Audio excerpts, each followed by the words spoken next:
Good morning, जय माता दी। सुबह के 6:30 बज चुके हैं। नीलू, साफ सफाई अच्छी तरह से करना।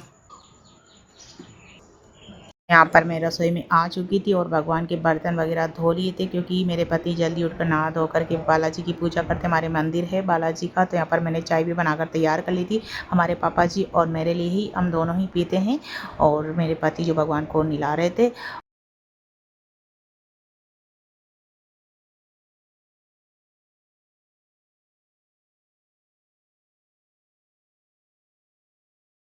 तो चटनी भी बन कर के तैयार हो गई थी फ्रेंड्स, देखिए।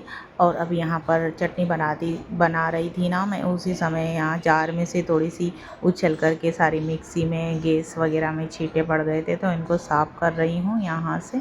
मेरे काम ऐसा फैलता है ना, हर काम इस तरह से। देखिए, मैं बैठ कर के फिर मिक्सी को रखने लगी थी ना, इस तरह से उठना बैठना और ट्राइपॉड को इधर उधर करना, डिपेंड नहीं होने पर इतनी प्रॉब्लम होती है ब्लॉग बनाने में। इस वजह से ही तो मैं ब्लॉग भी नहीं बना पाती हूँ ज़्यादा, क्योंकि मेरे चैनल कभी का मोनेटाइज हो जाता, मुझे प्रॉब्लम भी हो गई थी फ्रेंड्स। इस तरह से मैं सहारा लेकर काम करती हूँ, फिर भी मुझे कई बार तो मैं चलते चलते ही गिर जाती हूँ। एक बार तो मेरा पैर फिसल करके फ्रैक्चर भी हो गया था, तो उसी समय मैंने यूट्यूब छोड़ दिया था। फिर से मैं थोड़ा बहुत करने लगी हूँ। कभी कभी ब्लॉग बनाने की इच्छा होती है, फिर जगह भी नहीं है, हमारे रसोई और एक कमरा ही है। फिर यहाँ पर मेरे पति वगैरह मोबाइल देखते हैं, और मकान भी खुला है, तो इधर उधर से आवाज़ें आती रहती है, तो मैं ब्लॉग ही नहीं बना पाती हूँ।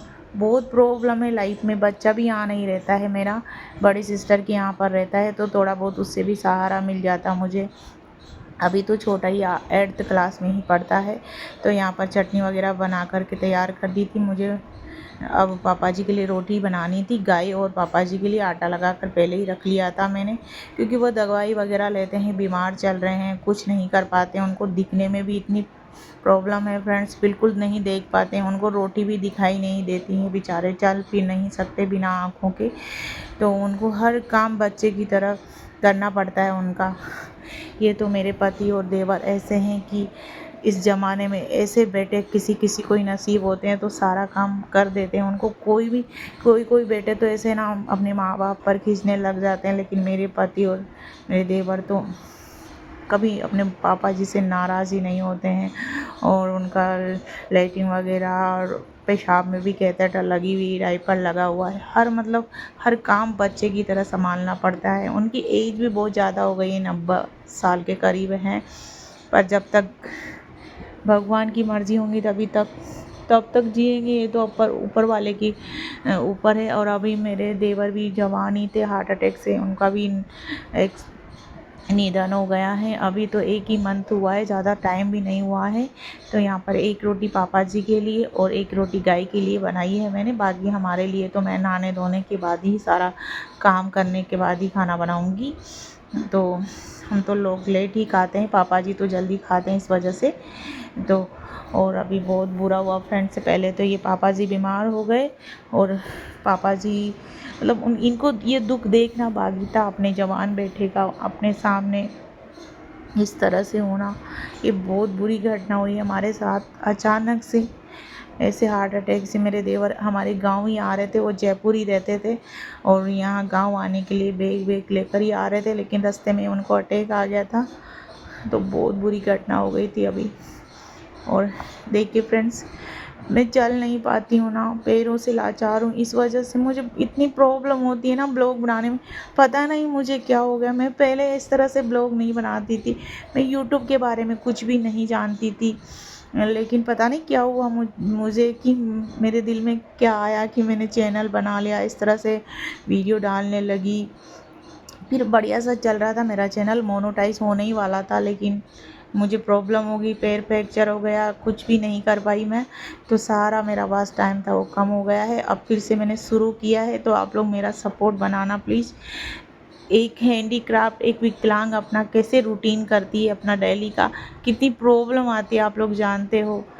अभी पापा जी के लिए मैंने रोटी बना दी और घी वगैरह लगा दिया है, और रोटी को भी इस तरह से टुकड़े कर करके तोड़ के रखना पड़ता है। उनको इस तरह से उठा कर खा लेते हैं। आँखों के बिना भी कुछ भी नहीं है, पर क्या कर सकते हैं हम लोग। उनकी आँखों का कोई इलाज नहीं है, काला पानी हो गया उनकी आँखों में। नहीं तो अपना कुछ काम कर लेते थे और डेली का। बहुत बड़ी प्रॉब्लम हो गई फ्रेंड्स।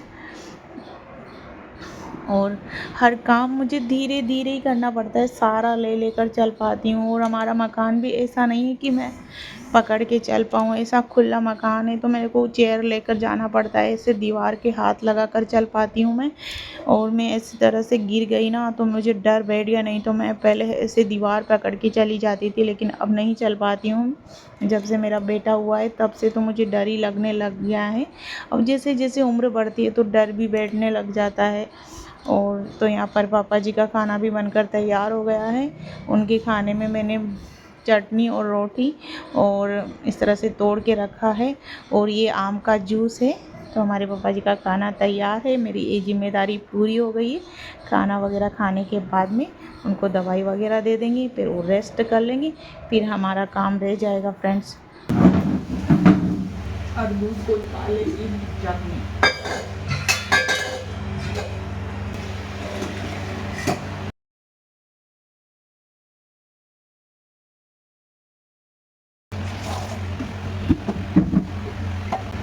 लगा देती हूँ पोंछ।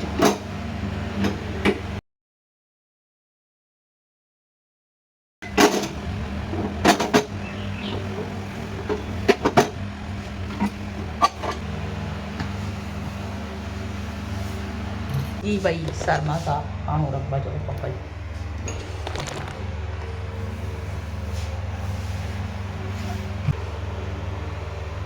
फिर सुबह ही आई थी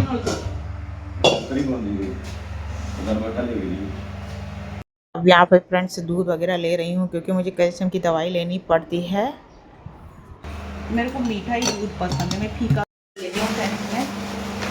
थोड़े से मखाने ले लेती हूँ, साल भर ही हो गए इनको रखे। ख़त्म करने हैं मेरे को ये, तो मेरे डांट पड़ती है मेरे। और देखिए नाश्ते में है मखाने और केले, साथ में है बादाम। तो आप लोग भी आ जाओ। उसके बाद में करूँगी मैं इतने सारे बर्तन साफ, और मैंने सिलेक्टे को पोछा लगा दिया है, झाड़ू निकाल के बर्तन वगैरह साफ़ करूँगी। साफ़ करके जाऊँगी नहाने, फिर हम लोगों के लिए खाना बनाकर खाएंगे। तो आप लोग मेरे वीडियो को लाइक कमेंट शेयर कर देना, और मेरे चैनल को सब्सक्राइब और फॉलो करना। फेसबुक पे तो मुझे फॉलो करना और यूट्यूब पर मुझे सब्सक्राइब करना।